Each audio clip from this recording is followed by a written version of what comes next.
The Equally Yoked Show. Get yoked for free.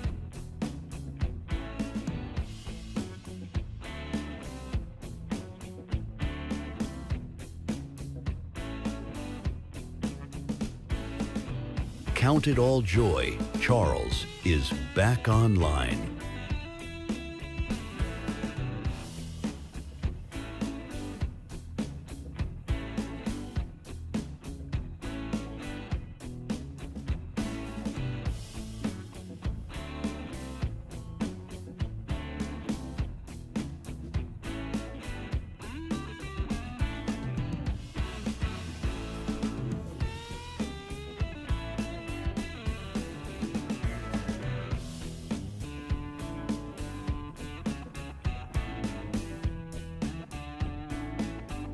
The Equally Yoked Show. Get yoked for free.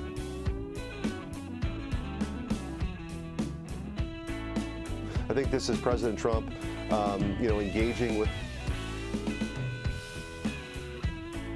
Count it all joy. Charles is back online.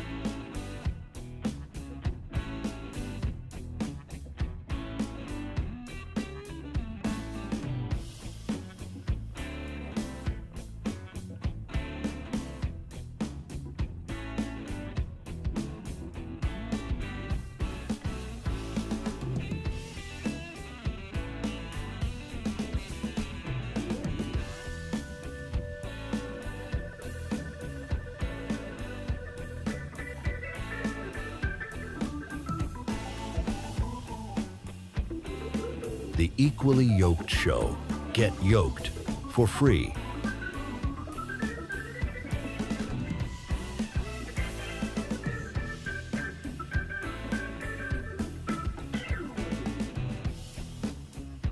Count it all joy. Charles is back online.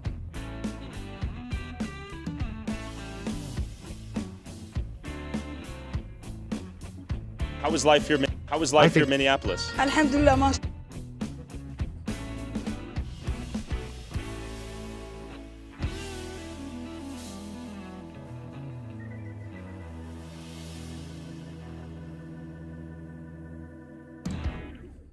Welcome back to the show. Email us freedom@equallyyokedshow.com as we load up clips for you here on this show to show you some of the crazy amounts of fraud that is happening in Minnesota. Of course, if you are just joining us for the first time on this podcast, welcome to the show, and I'm glad to have you here. Deadman, welcome back to the show. Welcome back to the comments. Glad to have you here. Glad to see you, and we're going to get started in a moment. I'm a little rusty here because of everything that has been happening over the holiday. Of course, with work getting extremely busy and trying to manage and maintain and somewhat keep up with the crazy news that we are seeing. And so this is what we have. We have these instances of news that is coming out, news that is absolutely controversial to talk about. But otherwise, without further ado, we're going to tackle some of the Minnesota fraud in a moment as we pull up some of these clips for you. And so as we do that, I want you guys to consider subscribing to the podcast, consider in essentially liking, sharing all the good stuff that comes with helping this podcast get out. Now, of course, some of the fraud that has been exploding in Minnesota, really capturing, and we're going to play a clip here in a moment, but really growing to astounding numbers. I mean, it's getting worse and worse. However, Merry Christmas to you as well. Glad to see you. I hope you enjoyed your Christmas, because Christmas for us here at our family's house was absolutely amazing. And we enjoyed our time. Gosh, I'm so distracted. We've enjoyed our time playing games, opening gifts. All of it was absolutely great. And so I hope your Christmas was also amazing as well. Now we are going to be going over this in a moment. So I'm just queuing up all these clips because, of course, it's going to, let's see here. It's going to be a lot to cover. Yeah, the fraud is growing rapidly. So as you folks keep coming in, somebody says, I love your videos, bro. Thank you so much. Welcome, K Plays. Appreciate you for being here. We're also seeing some exposure to fraud happening in California. That's not a surprise because of obviously what is happening with Gavin Newsom and his terrible little administration that he has in California. What we're seeing there is not a surprise. We also have Hunter Biden. We're going to be looking at a clip from him on the Sean Ryan show of one of the failures that he believes is one of the huge failures of his father's administration. So quite interesting as we take a look into that stuff. But otherwise, as we queue up these videos, again, just getting them all set up for you. Now, yesterday's podcast was a bit different as we went over a lot of scripture concerning how we are to live as followers of Christ. Now, it's important because of this world that we live in, that we continue to keep God at the center of it all. This is key, and this is absolutely something that we need to be doing. Now, let's see here. As we get everything all started here, glad you guys are joining us. Feel free to subscribe, email me your thoughts once we get started here. And so I feel like I'm delaying a little bit because I'm just trying to get it all squared away. Okay, here we go. Happy Saturday. Welcome to be here. Glad you're here. Welcome to be here. That is a brain fart of a word there. Now, let's get started with the Somalian fraud that we are seeing here and witnessing as this continues to grow. Now, somebody by the name of Nick Shirley is continuing to show a lot of the fraud that is happening. And he's actually on the grounds trying to get a better idea as to, what's happening down in Minnesota, because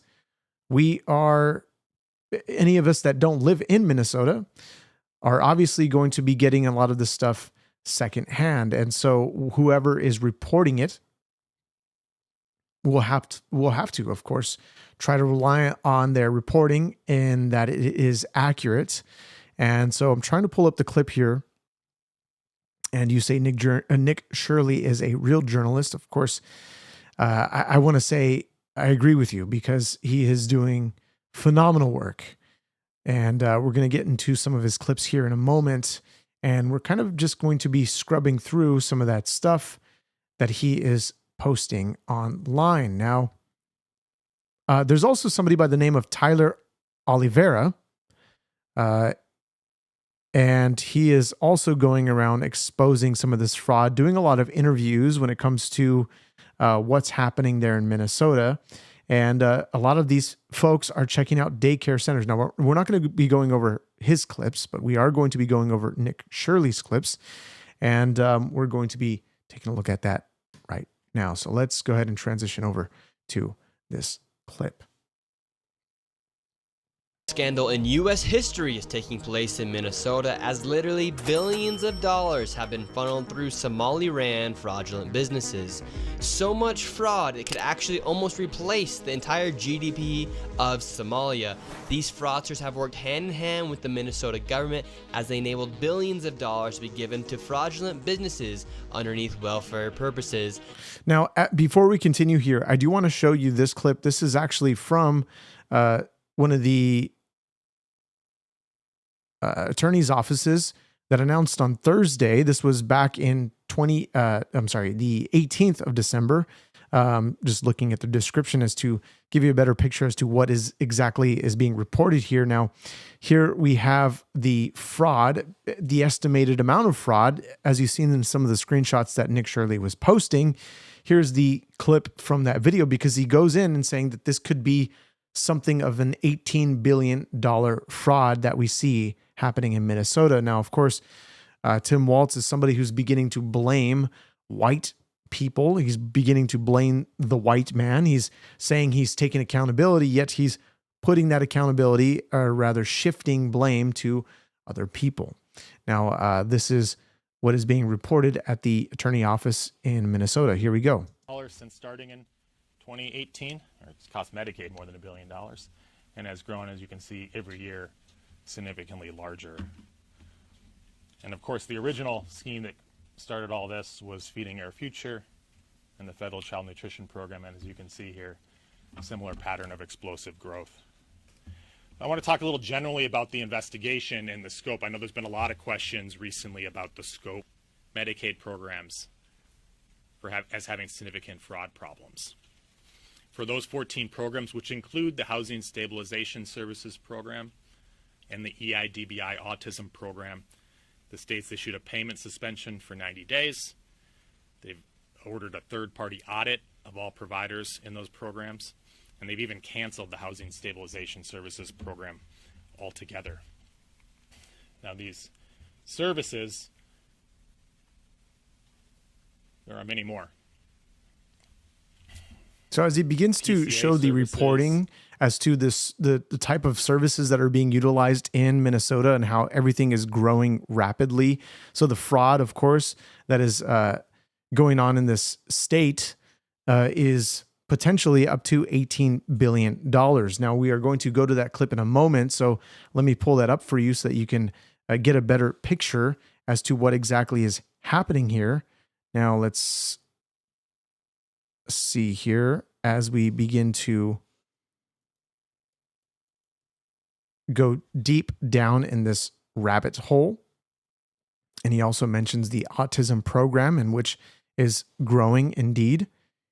Here we go. The EIDBI Autism Program has a similar pattern. So this is what he was actually explaining a little earlier, talking about the Medicaid programs, and these out of these 14 programs, we see that the state issued payment suspension for 90 days. Now, we're going to skip a little bit ahead because we need to get into the juice of this. And here we go. This is the Medicare and Medicaid services. So Here we go, the Center data for, that is being pulled. Medicare and Medicaid Services pulled the claims data for these 14 programs dating back to 2018. And those 14 programs in Minnesota have cost $18 billion since 2018, and more than $3.5 billion in 2024 alone. So the fraud, of course, is continuing to grow. Now, as we go back into the reporting of what you just heard here, so we're going to go back into some of the reporting where Nick Shirley actually goes on the grounds looking at some of these centers. Now, of course, one of the some of the clips that are going absolutely viral are clips like these. Now, let me show you in just a moment. Yes. Is this your daycare center? No, so I work there. What's happened? I just want to put a child in daycare, but all the daycare centers seem to be closed. No one's opening the doors. You work here? I was, yeah. What's happened? Where are the kids? Yeah? It says it's licensed for 74 children. Right here, state of Minnesota. Where are the kids? They Huh? got paid $1.26 million in fiscal year 2025. It says they have a capacity for 74 children. When? No, when? Where are the kids? Right here. When? State of Minnesota website. He's bringing out the facts here. He's showing the paperwork, what is being reported, because all of this stuff is absolutely available for the public to see. And when we, as you see that they're pulling up the reports here, his face looks absolutely jarred in that they're possibly going to be exposed online. They obviously see the cameras. They obviously see what is happening here. Now, they go through on many more daycare centers, as you can see in this video, and even one that has incorrect spelling on the building where it says Leering Center, not Learning Center. And let's see if we can find that clip, because Children, it's actually every kind of facility funny. as you go to, the windows will be blocked out so you can't see in. There's nobody here. You won't see a single child at any of these facilities. There are indeed no windows. All the windows are blacked out right here. All right, let's go in. No. And the child care center is locked. Should we ring the doorbell? Try to get in, rang the doorbell. Nobody showed up. They're open 7 days a week, 7 a.m. to 10 p.m. it says here on their sign, yet there's absolutely nobody here. And this building here, right here, has generated millions of dollars, and it seems like business isn't even open right now, and it's a weekday. Right there. Oh, then now it looks like we already got the Somalis coming Yeah, through. they're coming. The word's out. Hello, is this your daycare? No. Can you tell us why there are no children? Have you ever seen children at this child care center? I'm not sure. I don't know. Doesn't know if she's ever seen a child here. All right, let's go to the next location. Now we're going to the next daycare center. So this is absolutely insane as we continue to see this grow tremendously, where we are beginning to see, the administration look into Ilhan Omar and trying to figure out what is exactly happening here. Why are we seeing fraud, and we're seeing some of the biggest fraud in American history? The Somalian fraud, the biggest immigration fraud here is what's going down, and we continue to see. We're continuing to see all of this begin to just be exposed out on the internet. Now, of course, there's a little bit of reporting being done by the mainstream media, and we have people like the independent journalists that are going on site to figure out what exactly is happening. Now, this is Ilhan Omar, and something that she is. Fraud, unchecked spending, and inconsistent fiscal management in St. Paul have trickled down to our cities, reducing our capacity to plan responsibly, maintain infrastructure, hire and retain employees, and sustain core services without overburdening local taxpayers. That's right. And Brian, you spoke with two of the mayors that penned that letter, and here's what they had to say. I've championed and spearheaded this letter, and we have over 100 mayors now that are on this letter. Within the last 3 months, this has really gone downhill. And Brian, if we do the quick math, $9 billion in fraud divided by 5.79 million Minnesotans comes out to roughly be $1,500 a person that each Minnesotan, each hardworking Minnesotan has had stolen from them from the Walz administration and the policies coming out of St. Paul. So this amount of fraud, where we have Tim Walz, like I said earlier, who was blaming the white man, saying that this is, he's going to take responsibility. However, he begins to shift and blame other people, despite the fact that he will say that he's taking responsibility. And even then saying, well, if it's just $1 billion, it's not that big a deal. I'm going to own it. And, we clearly see that he's not truly owning the situation. And this has been going on. This is absolutely just crazy when we continue to see this grow and grow and grow. And the number only gets bigger, and it continues to get bigger day by day. And yeah, I agree with you. Deadman, you say, now we know why Democrats picked Timmy Walz to be Harris's VP. The country would have been in shambles. We wouldn't be seeing a prosperous, or what we're beginning to see of a prosperous American economy under Tim Walz. We wouldn't be seeing that happen, especially with Kamala Harris. I think we would have gotten into wars that we shouldn't be involved in. And this is what the Biden administration wanted. They wanted unlimited, never-ending wars. And this is what Trump is attempting to do around the world, is to create peace and to make agreements for at least the temporary measures to sustain peace under his administration. Now, what happens in 2028, I guess we'll begin to see once that happens, once that begins. Of course, we have the sort of top Democrat pick being AOC, which honestly, people are calling to look into her and her spendings and what she's done with some of the money that she's been given. And so it's interesting because she's spending this money on luxury hotels, on crazy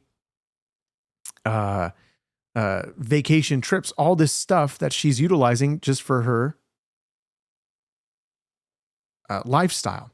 And so as we shift here a little bit to Hunter Biden, who's talking about his father's one of his greatest failures, which he begins to talk about on the Sean Ryan show. Now, this is interesting because he's going on about the Afghanistan pullout. Now, we've covered this at a little bit of a length on this podcast, showing that the Afghanistan pullout had a huge effect on the American economy in the sense that we bring we were bringing in all of these Afghanistans where there was literally almost no vetting process that happened during the Biden administration. And even people like Mayorkas, people like Anthony Blinken, who were saying, look, we're gonna vet them on the back end. We're gonna let them all in and we're gonna vet them in later. And we saw that this did not happen. And of course, we had the tragedy that happened just a couple of weeks ago of the National Guard's members that were, one of them was tragically killed and the other one is still in recovery. However, this is his response to the Afghanistan pullout, which is interesting because we see that he did not hold back on this conversation, on this topic. Here I think one of the failures was the way in which they executed the withdrawal from Afghanistan. I think it was an obvious fucking failure. Now, by the way, sorry for the language by Hunter Biden.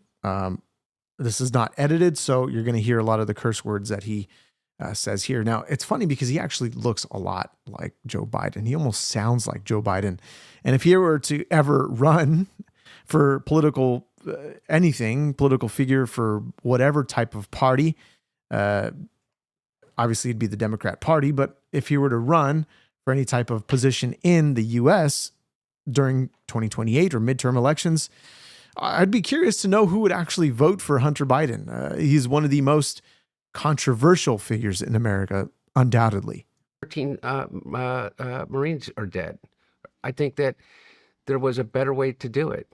And I think that, I can blame it on his generals. I can blame it on the people, the way in which we did it. But my dad always knew this also, is that the buck stops with him. I think that was a failure. I don't think leaving Afghanistan was the right thing to do.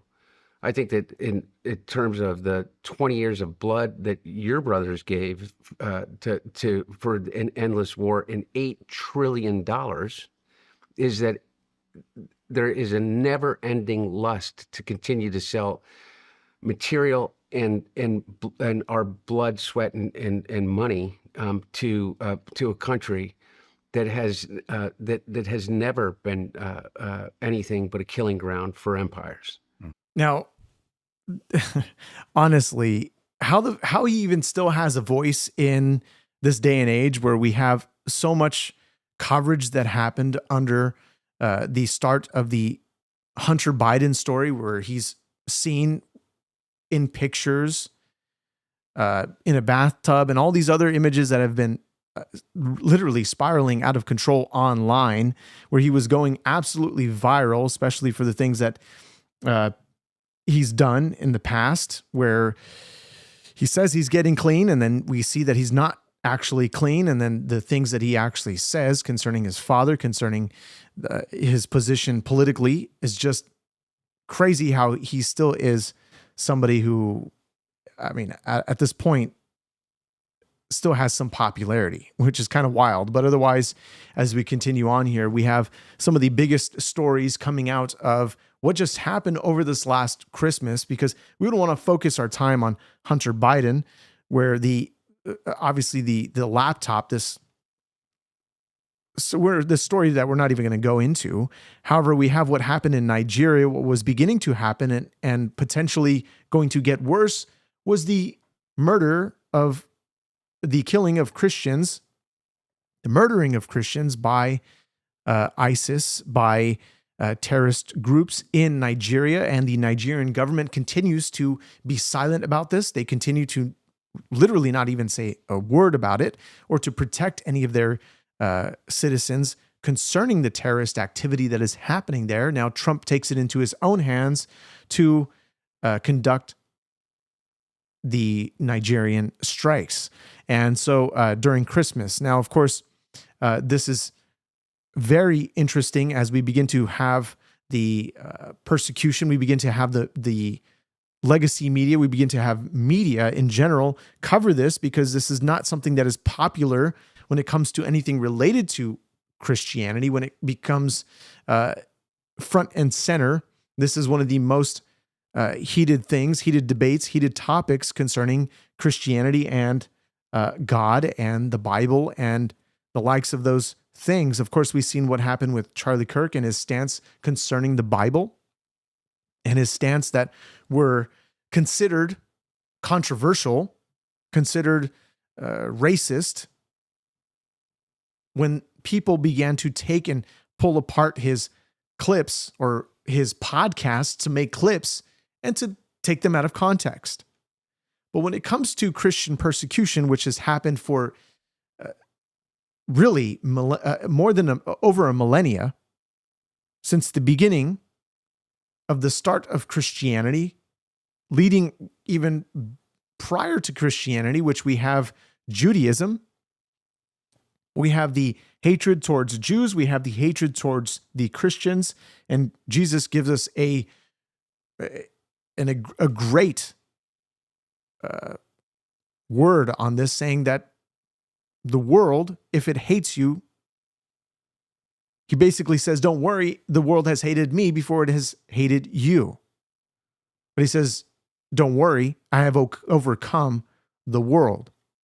And indeed he has. But of course, the Christian persecution continues on as we see what is happening in Nigeria. Now, of course, there has been more than thousands killed in Nigeria concerning their faith in Christianity. And it only proves more and more that people are willing to stand not for a lie, but people are willing to stand for the truth.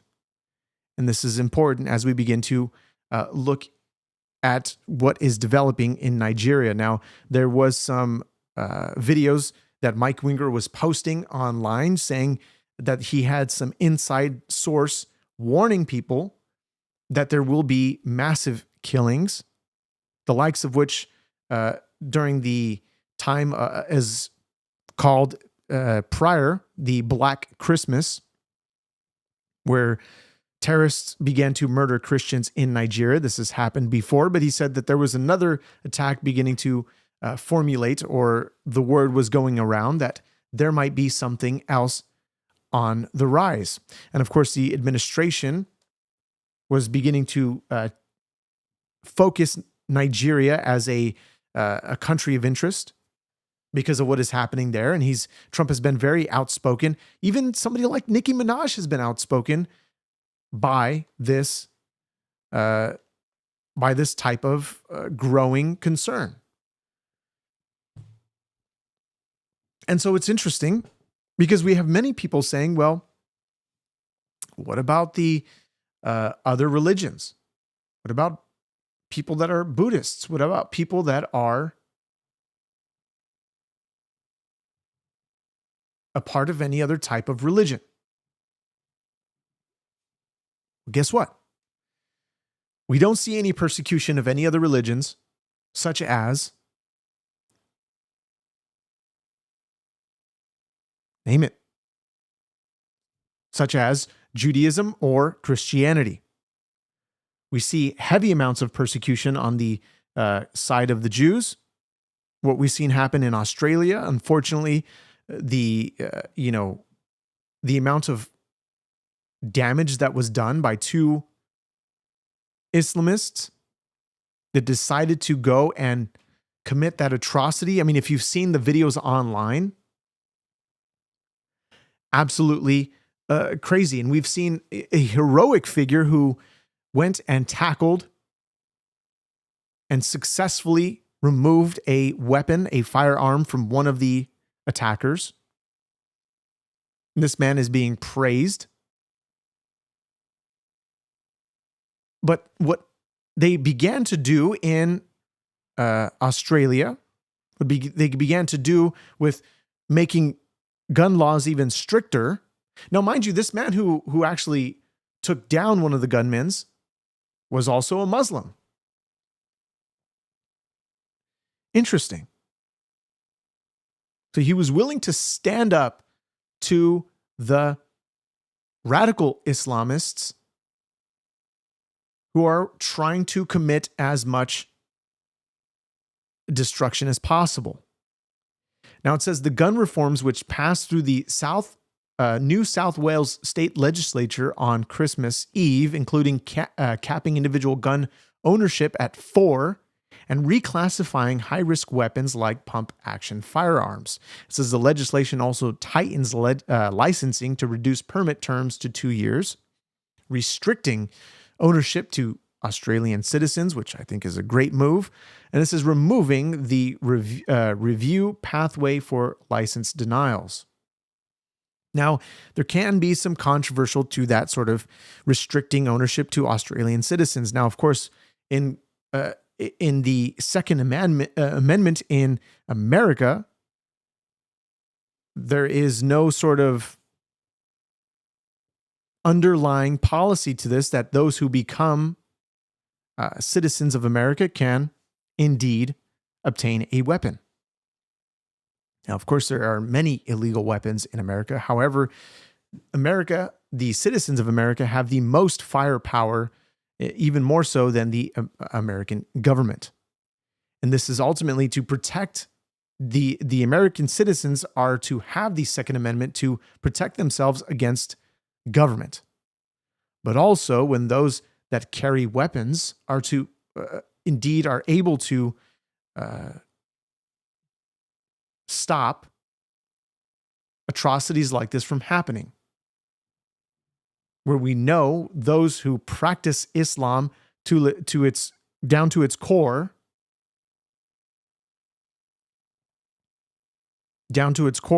will indeed be violent.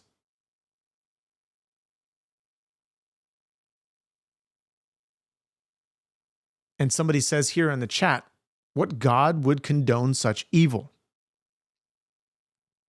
This question is not complicated when we begin to see what humanity is and how dark it truly is as to the corruption that has happened since, honestly, the beginning of time. Because man decided in the Garden of Eden to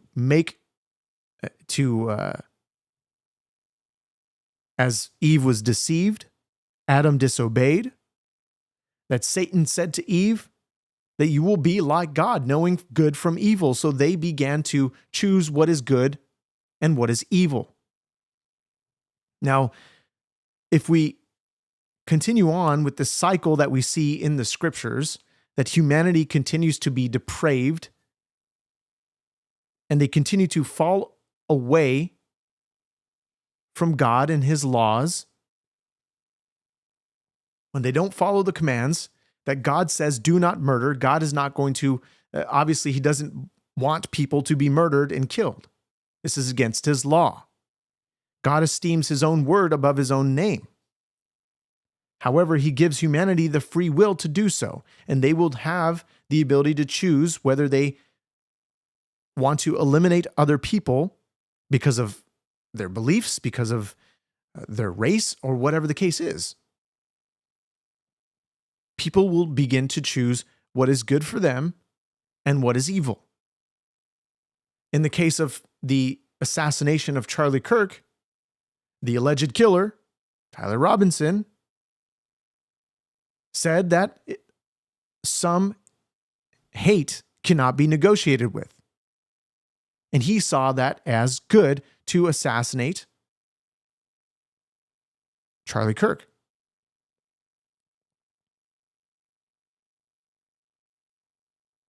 Because they thought it was racist, they thought it was bigoted, they thought it was absolute hatred.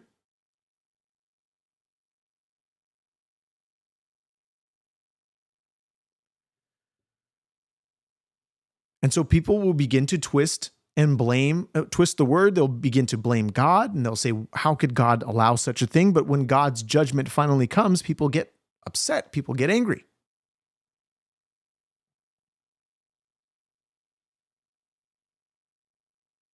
People hate the fact that there's a lot of these people, these immigrants that are coming into our country, committing these terrible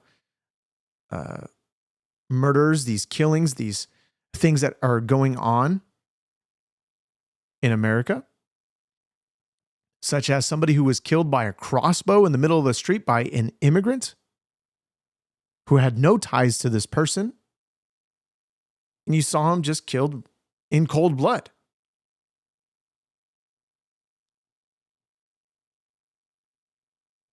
Somebody says here, based on nothing, I am still waiting to hear what racist things Charlie said. Still waiting? Exactly. You're still going to continue to wait. I'm sorry. But I'm not sorry, because Charlie Kirk was not a racist or bigoted or Islamophobic or hatred-filled person. So we can blame God all we want, but the fact of the matter is,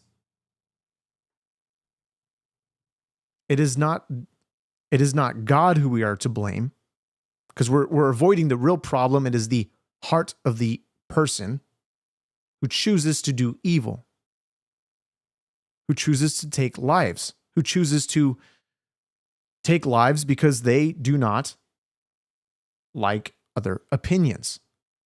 This is why we have laws like the freedom of speech. This is why Charlie Kirk, instead of removing somebody's voice, he amplified it by giving them a mic, by giving them the ability to speak.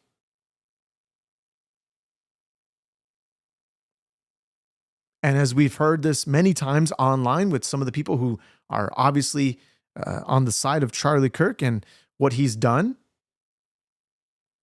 for this country, where people are saying that we are continuing to see this country begin to be divided by the infighting of the right. Charlie Kirk was somebody who most certainly held this party together, but we can't rely on anybody, any human being. We have to go back to the single person that will hold this all together. And it's not necessarily even a political party that we should be looking to. We should be looking to God Almighty, the Lord Jesus Christ. He's the one that holds it all together. When we realign our gyroscope to be level with the playing field, the plane. God bless you, Shane. Thank you so much for your wonderful super chat. You say Merry Christmas to you, and Happy New Year, because we are just a couple of days away from celebrating the new year. I'd like to know your guys' New Year's resolutions, if you guys have any. It is amazing. God bless you. Thank you for that. Let me know in the chat. Be reading them later on in the stream. But otherwise, this is a huge problem that we see in America.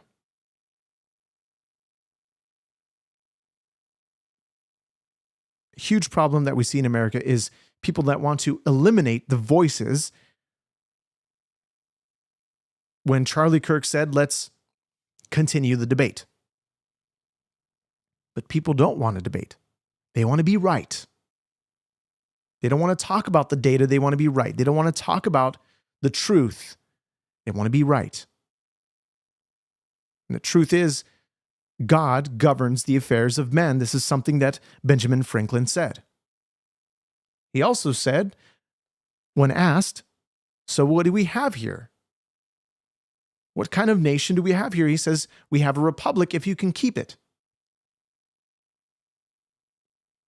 Something that Charlie Kirk also advocated for, and something that I've been saying on this podcast for quite some time. And in Jeremiah 29:7, you see that God tells us to seek the welfare of the city in which we live. Of course, speaking to the Jews, saying, seek the welfare of the city which I have sent you into exile, because during this time, during this exilic period, we see the Jews were exiled into the nations across and abroad. But he says, pray to the Lord on its behalf, for in its welfare you will find your welfare. And here we got somebody who's quoting Charlie Kirk saying, if I see a black pilot, I'm going to be like, boy, I hope he's qualified. And that indeed, I believe, is a word for word quote. And you then say the Charlie Kirk show, 23rd January 2024. And indeed, this is from a show which I can tell you, because we've played this clip on the podcast, where he actually says, prior to this little snippet, this is from the Thought Crime show. You can actually find it on Rumble if you'd like to look. where he's talking about a video that they played and some documentation that they looked at and they showed concerning the United Air CEO saying we need to raise up the stakes. We need to have more minorities and people of color in our classes. This is mandatory. We need to at least have 50%. So besides the qualifications, we actually want to have a mandatory 50% minority, 50% color, people of color. So first of all, you're taking that quote way out of context. Way out of context. And I know what article you're pulling from, because there is an article, if you look at it, some of the highly debated or highly controversial quotes that Charlie Kirk has ever said. We've gone over this on this podcast. If you want to go look, you can see the thumbnail on my YouTube channel that shows two airline pilots, and it says DEI something. I forget what the title is. We go over these clips pretty extensively. And somebody then even asks him about this clip and says, hey, what about these black pilots? It's not about the color. It's literally about the fact that this United Air CEO said we need people of color. So we're making this a mandatory step to have people of color and minorities in our classes, regardless of their qualifications. Now, Charlie Kirk advocated for people to be hired based on merit. This is something that the Trump administration has changed around rapidly, that we are a merit-based country. Rather than look at your color, rather than look at your physical traits, your features, we hire based on merit. We hire based on character.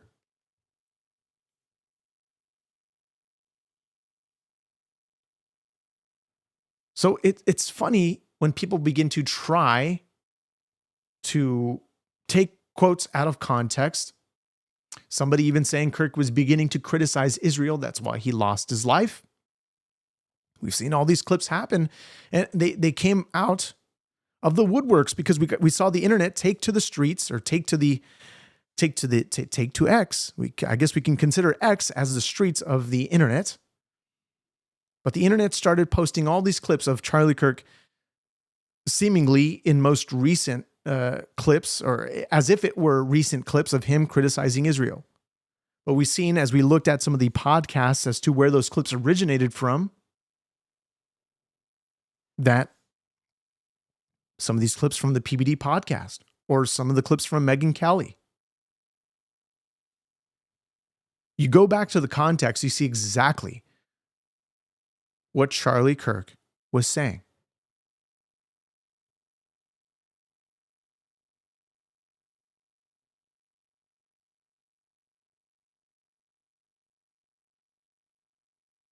Exactly.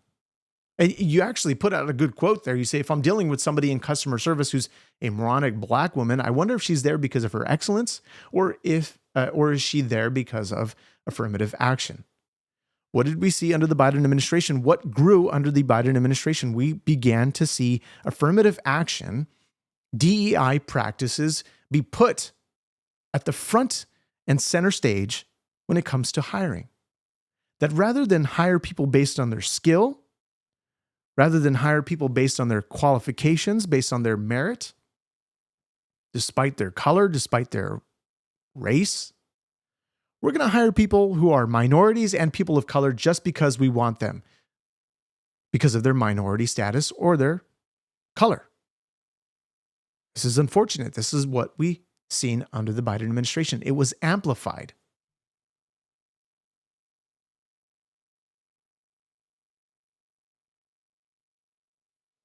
Jasmine Crockett.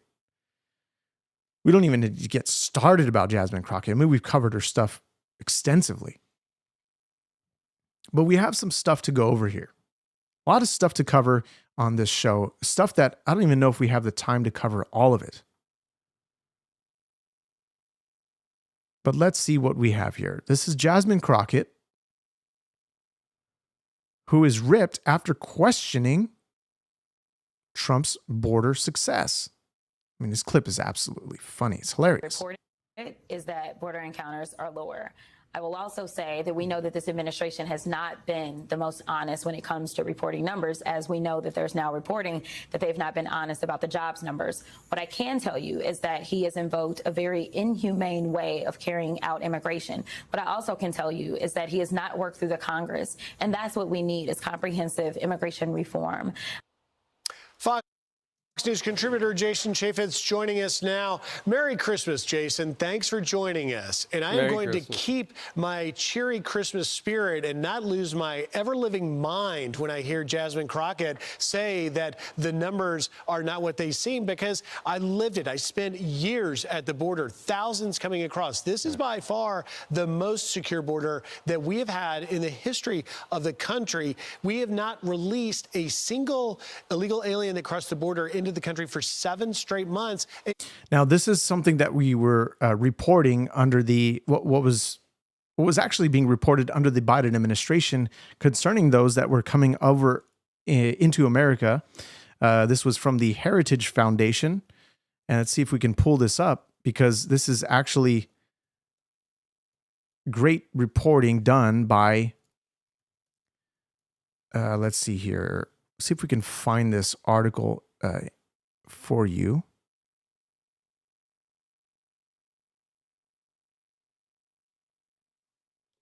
Okay, one sec here.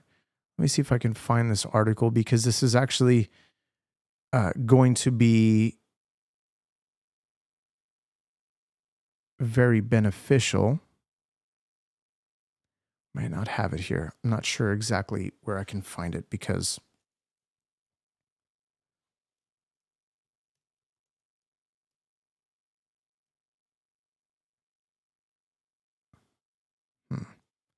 I don't know if I'm going to be able to find it.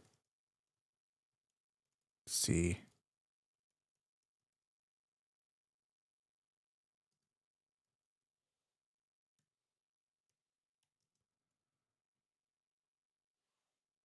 Yeah, this is going to be a little bit difficult to find this, because I don't have it immediately pulled up, and I did want to bring this up for you so that you can see.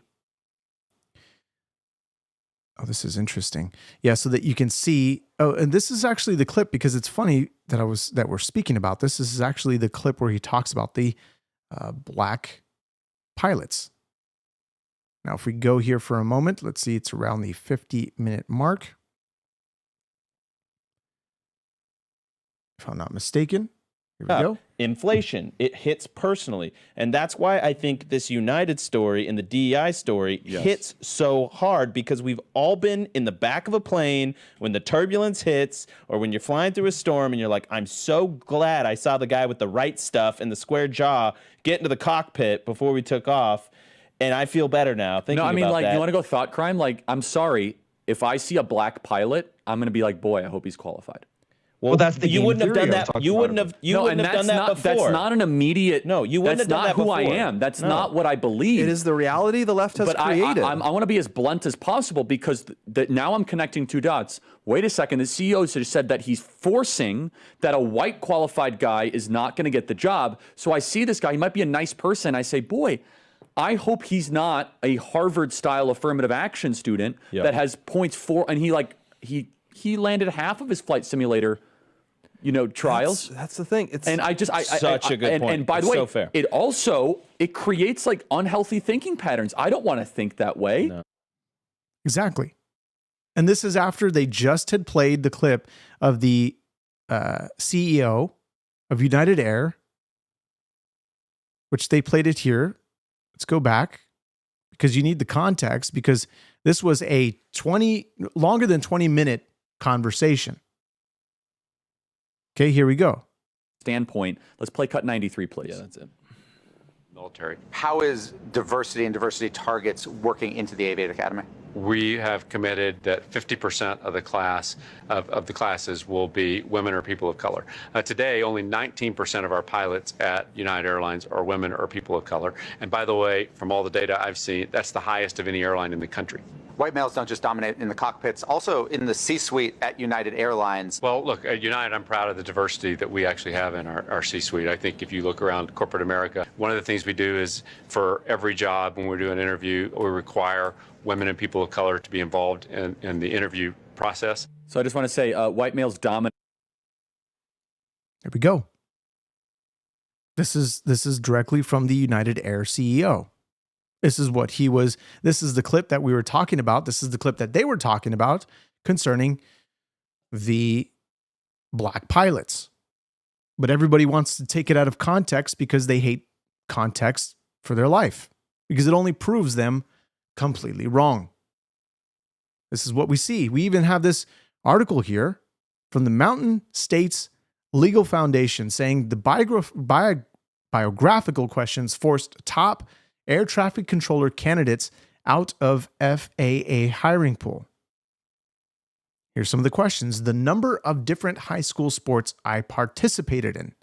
The age at which I first started to earn money, other than allowance.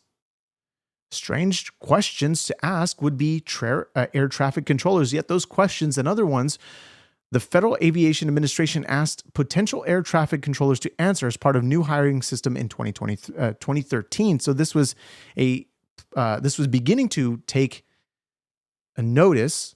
They were beginning to take notice of this since way back.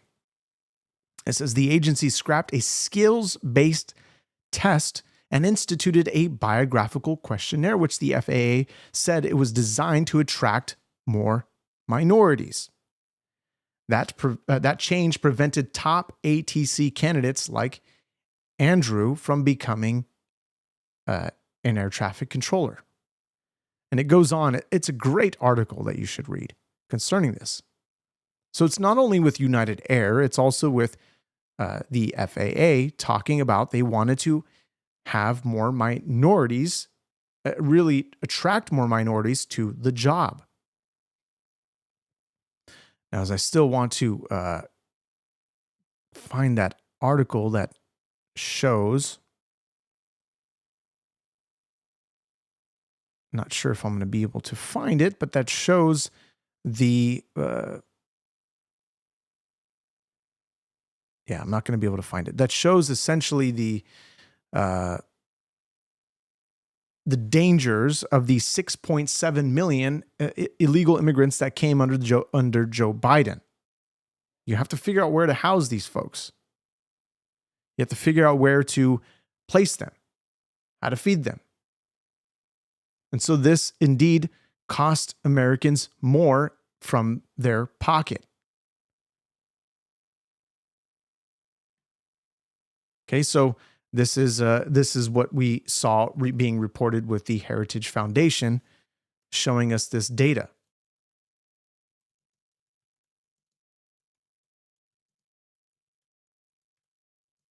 I think I'm going to be able to find it here.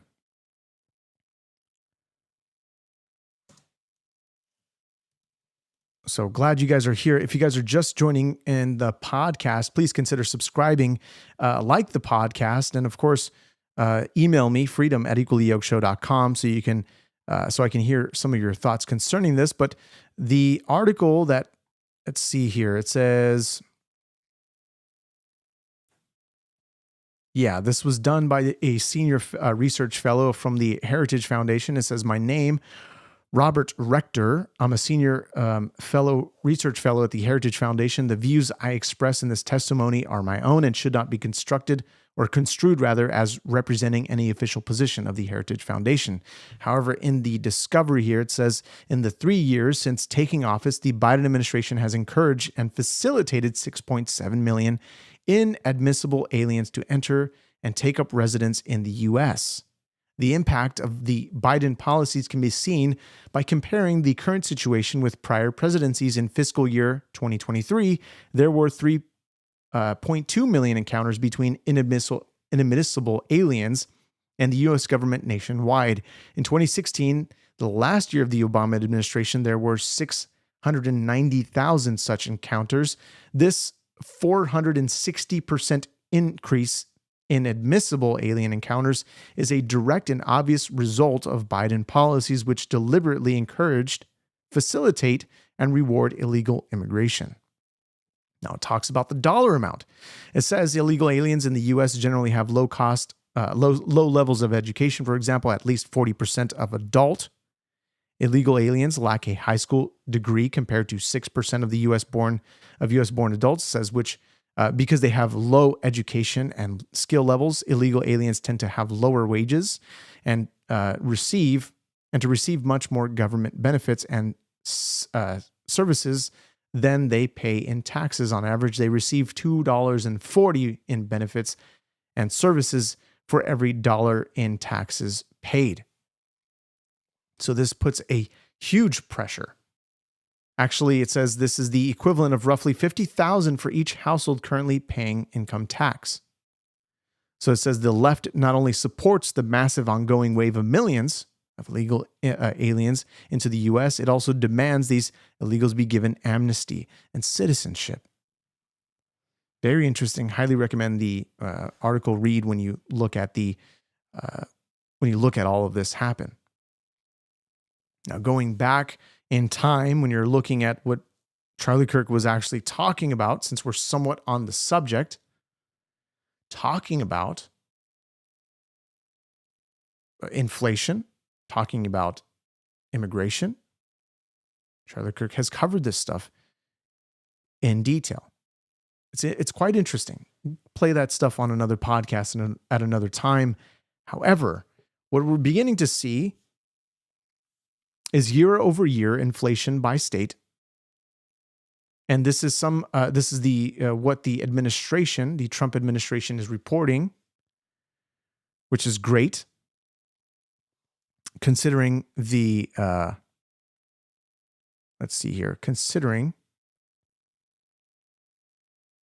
gonna have to pull that article up because. Here we go. Year-over-year inflation across conservative and liberal states. So it seems as though what is being reported as there is no inflation. We have actually what is showing here. Let me take you over to the screen. That inflation is actually worse in liberal states. And that might not even be the accurate language that I'm using there. Worse in liberal states in the sense that is actually not showing where people are saying here. Let me just take you over to in a moment. Let me just bring you so we can look at this in detail so you guys can understand what exactly what's happening here. Here we go.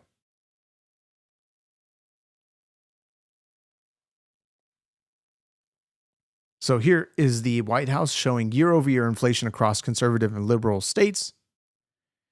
We have a map here showing the population-weighted inflation by conservative and liberal states, showing the blue obviously being the liberal and the red being the conservative states, an average of 2.5%. But the average here is 3.3.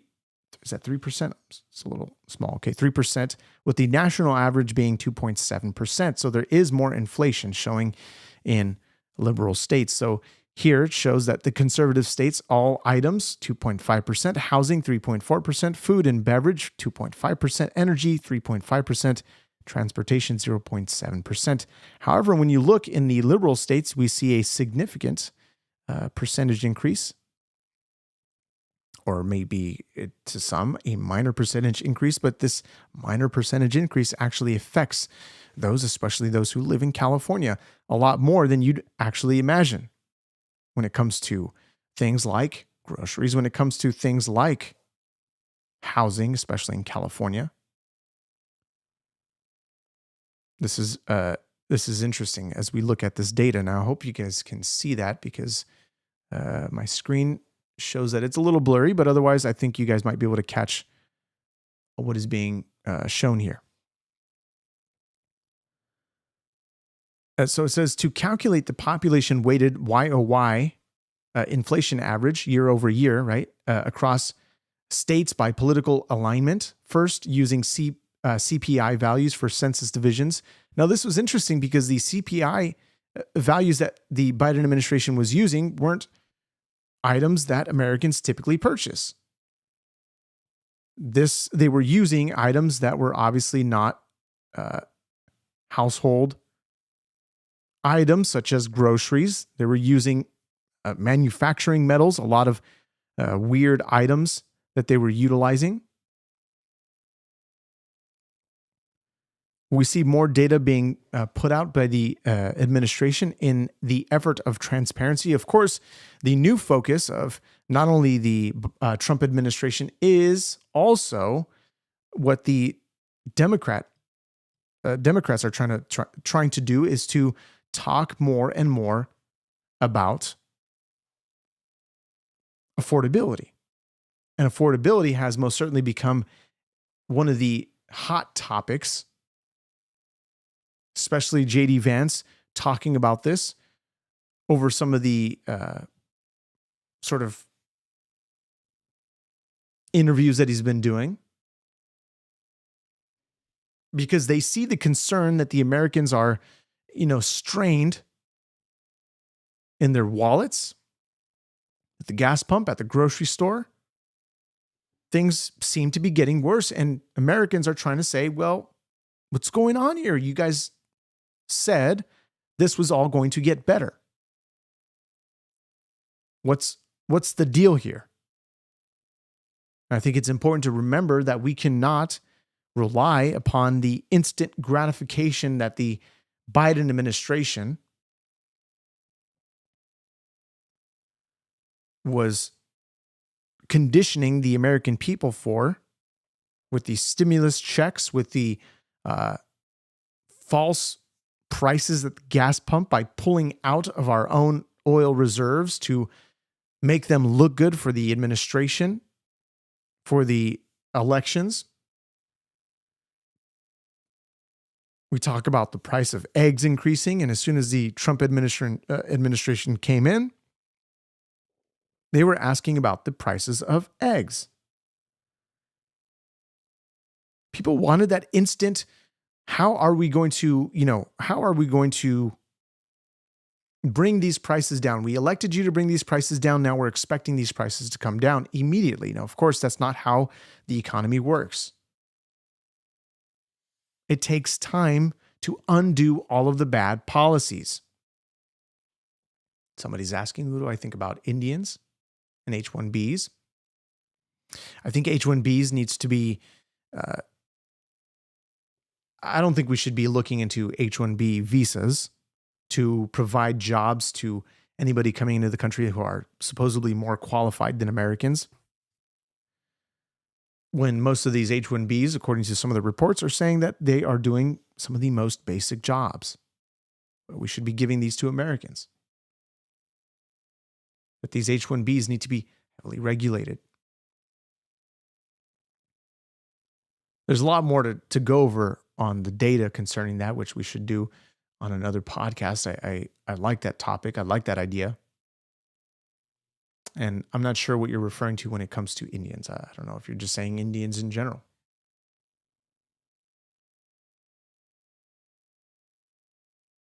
Somebody says, and they have a concern here, saying in California, taxes, regulations, failing schools, prices, and Newsom are killing us. Businesses and taxpayers are leaving us.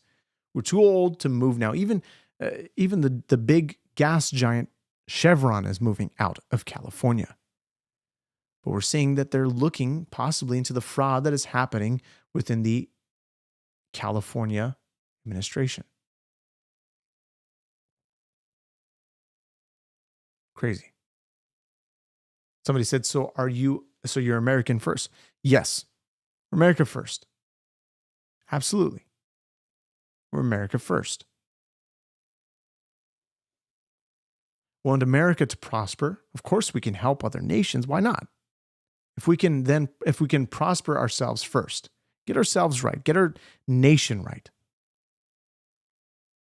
get our policies right, get rid of all of these bad policies that made America suffer what it has suffered. Let's get these situations figured out when it comes to those who come into the country.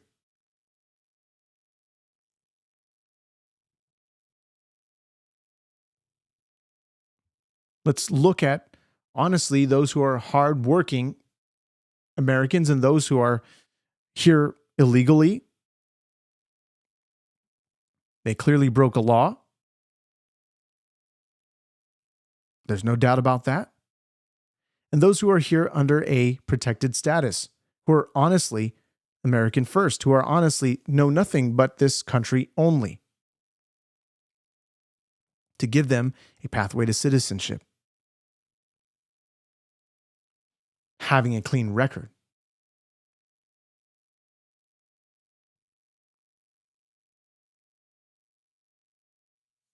Now, when it comes to affordability, we have people saying that the 2026 tax season is going to be the biggest ever. We're possibly going to be seeing extra money in our refunds. And honestly, I hope that is the case because that is something that is well deserved, well needed. Now they're talking about tariffs, being the reason as to why we are, America is able to give back to Americans in the best way possible, in the way that is obviously much needed to fuel the economy, to keep it growing.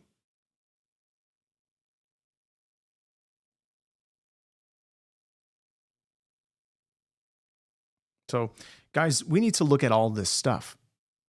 We need to continue to stay on this topic, to stay on this subject, so we can watch our country grow into the country that is meant to be.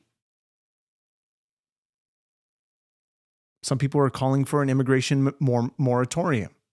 Completely stop immigration in total.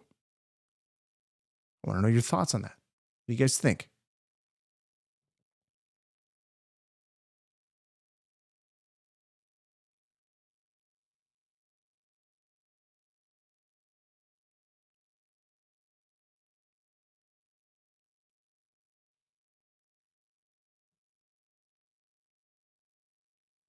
However,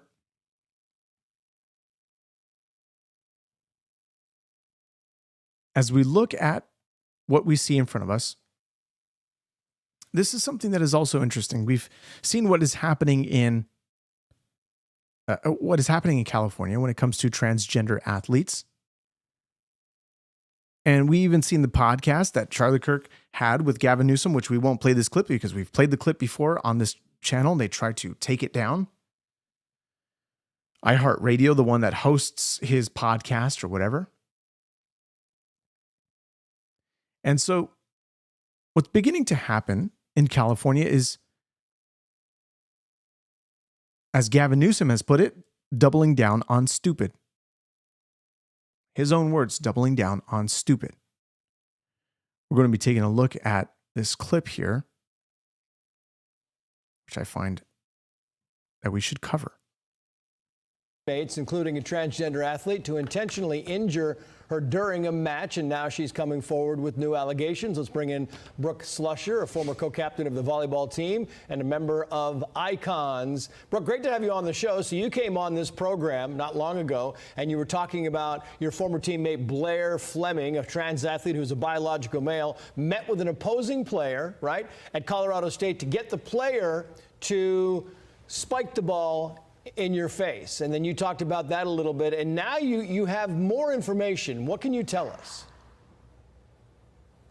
It's a situation that I thought the worst of it was having to share a team in a locker room with a man, and then to find out that he's basically trying to harm me physically on the court because he's not happy with me disagreeing with his decision to play on a women's volleyball team, put me in harm's way more than I thought I had to worry about, not just in my safe spaces, but while I'm just trying to live my life day to day.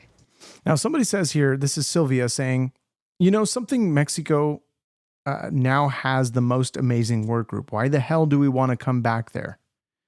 We make money now here, no thank you. And somebody says, and I think that you Americans should pick your own vegetables, your own fruit. Help your farmers. Don't depend on outside people to do your work. How come the American people let their farmers go to dust Why don't you use yourself? Go ahead and pick vegetables. These are the questions my preschool children are asking. How come the American people let the farmers die? Answer me that question so I can answer them. Now, I don't understand what you're talking about when it comes to letting the American farmers die. I don't know if you're talking about physically or saying that the American farmers are dying out in the sense that there's a lot of these farms that are closing because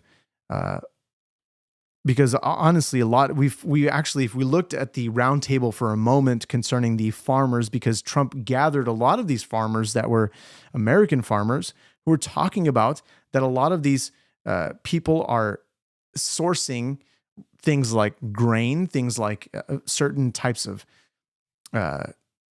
things that we eat here in America, like vegetables or whatever it is that we produce here in America, here in California, here in places like Texas, where we have these farmers who are harvesting these for the American economy. However, people are not buying from them. They're buying from outside countries. And they're importing them into America. We're talking about some of the greatest, some of the biggest meat producers or some of the biggest meat distributors in America who are saying that they are, USDA approved. However, it's not even factual. Because we actually look at that 85% of meat is actually imported into America. Now, this brings out a great opportunity to show you some of the data that we have showed here from the ad that we have with Good Ranchers. And let me play that for you right now. Everything that's going on in the world. In the midst of everything that's going on in the world, I love when I can come home and gather around the dinner table and enjoy a nice meal with my family. Let me tell you about Good Ranchers. I'm excited because holidays are around the corner and I get to share our home-cooked meals with my family and friends. That's classic American burgers, sirloin steaks, spicy Chipotle chicken, but I wasn't always this excited. I used to think grocery store meat labeled product of the USA meant American-raised meat, until I found out that over 85% of grass-fed beef sold in America is imported. Good Ranchers is meat I can trust. It's 100% American, and all their cuts come from local farms and ranches. Subscribe today and get $40 off, plus free meat for life. Use promo code Equally Yoked. Go to goodranchers.com, promo code Equally Yoked. Look, my wife turned to me and she said, "I'm sorry, honey, but we can't go anywhere else. We've got to stick with Good Ranchers." And I said, "You know what? You're right. Go to goodranchers.com, promo code Equally Yoked." Let's get back to the podcast.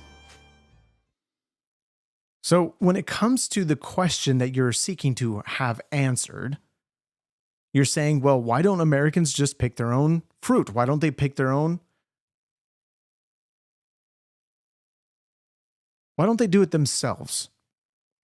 Now, the administration is seeking to do and automate a lot of this stuff that can be automated by machinery, that can be automated by AI, that can be automated and actually do a better job than anybody, any human being, not just immigrants that choose to have this type of job in order to feed their families. And I get it. I understand they're going to do even the worst of the worst to provide for their families. But the goal is to not have in this age of automation, in this age of AIs, to have this process be conducted in a faster, more cost-efficient manner. But honestly, when we have American farmers who they rely upon illegal immigrants, and if they do end up getting deported, what's going to happen?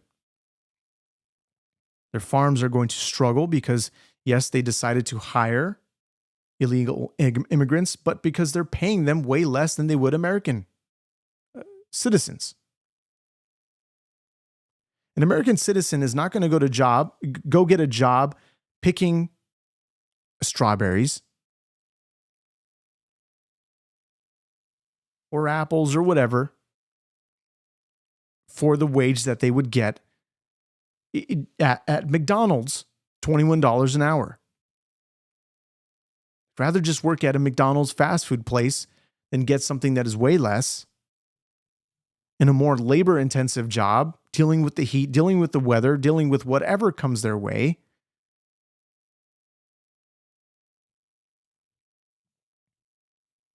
So these questions of how come the American people let their farmers go to dust? Why didn't you use yourself? Go ahead and pick vegetables. We should be focusing on the American farmer. And if you looked at the roundtable with the Trump administration, this was a lengthy discussion, which I think they have a lot of concerns as to where they're sourcing their product and importing them into American grocery stores rather than going directly from the farm to the stores as it used to be.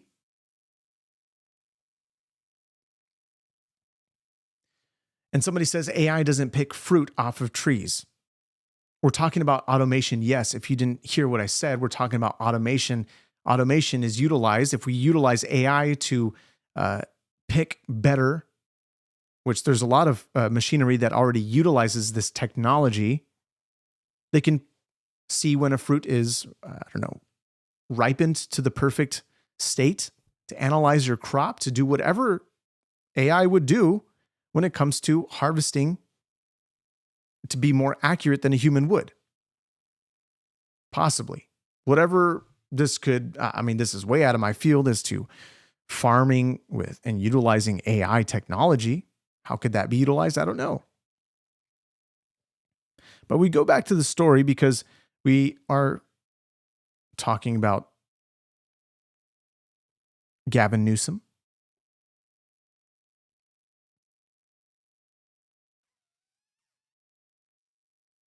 Gavin Newsom, who said, when asked in the interview with Charlie Kirk,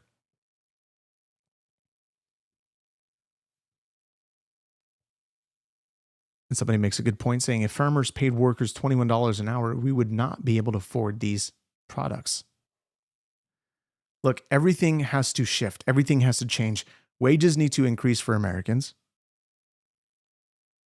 There's a whole issue that happened with the supply chain during COVID. But you're saying I have no clue how farms work. I don't think you have a clue how the economy works. We're clearly underpaid in general. You can't, you're paying, this is why they hire illegals so they can pay them way less.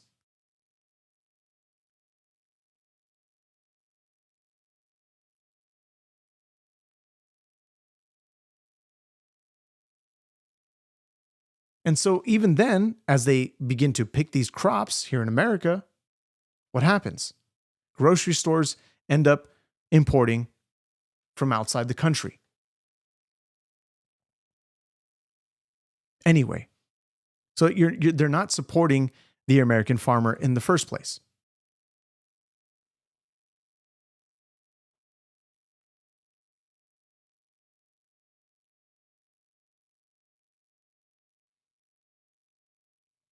So at some point, if we want to go back to this roundtable and show all the concerns when it comes to American farmers,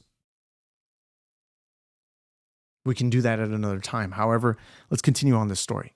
And so hearing that these things were going on, and even just on the basis of sharing scouting reports, a player should be kicked off the team. And the fact that that even was just swept under the rug and said it wasn't a big deal shows that there's apparent bias in the situation. Now, again, going back to that interview that I was mentioning with Charlie Kirk and Gavin Newsom, where he was saying, would you call for, what would you say to what's happening in with transgenders in sports, where they're clearly outperforming biological women and indeed winning some of the competitions, such as, things like weight training, things like weightlifting competitions, things like volleyball competitions, swimming competitions. The biological men are outcompeting the biological women, but yet they are identifying as women, and therefore they are breaking records but not because they're a biological woman. The male body is completely built differently than a woman's body and will far outperform, in some cases, in many cases, the athletic ability of a woman. This is how God designed the male and the female. How we talk about the woman, and this is not a derogatory, as many people think, or how would you, let me see if I can pull up the scripture here because I want to get this correct.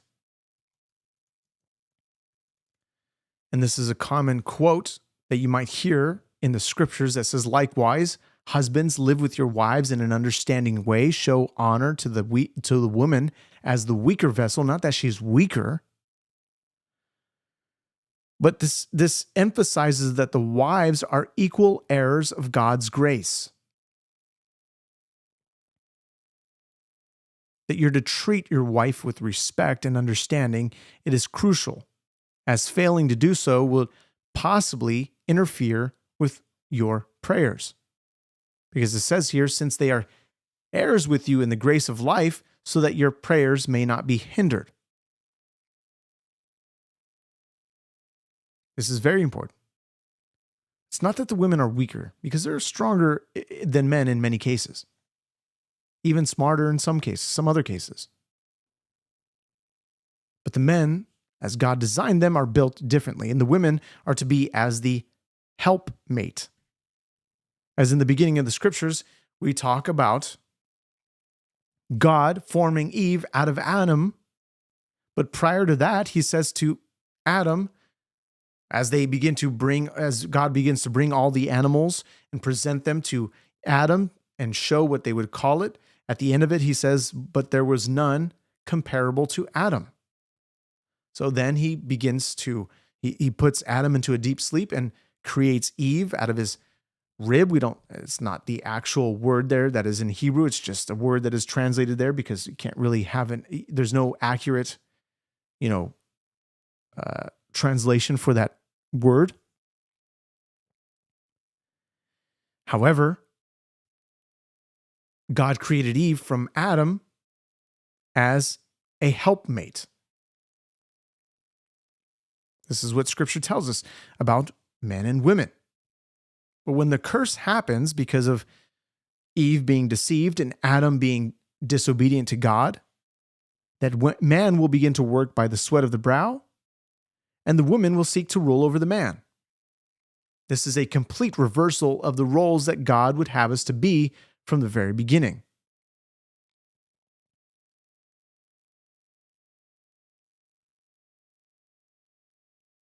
So this is all very important when it comes to the issues that we see in California and across the nation with countries that continue to implement these terrible, and enforce these terrible policies when it comes to sports.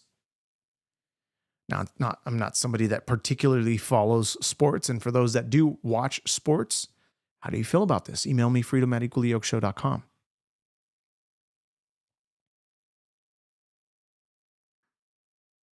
Guys, I want to continue this conversation, of course, but we'll have to do so on another podcast. Possibly tomorrow, we'll be looking more at some of this stuff concerning the farmers. Maybe it's a possibility. But there's always breaking news and all this stuff going on. Look, turn off your phone for a moment. Go and read the scriptures, recenter yourself around God, and really focus on what it is that he would have you to do, your calling. For those that are believers, go figure that out. For those that aren't, consider searching the things that I was saying here concerning the Bible to figure out if what I'm saying is actually true according to God's word. Read it in context. Read Genesis in context. Read that chapter that I read you about the women being the weaker vessel. There in 1 Peter 3:7. Read it in context. Guys, I hope you have a wonderful night. For those that are just joining this podcast and you just passed the holiday seasons, congratulations, you made it past the holidays. We'll see you guys in the next one. God bless you as we look forward to the next year, 2026. I'll probably see you guys in the next podcast tomorrow or today. It's 12:22 my time.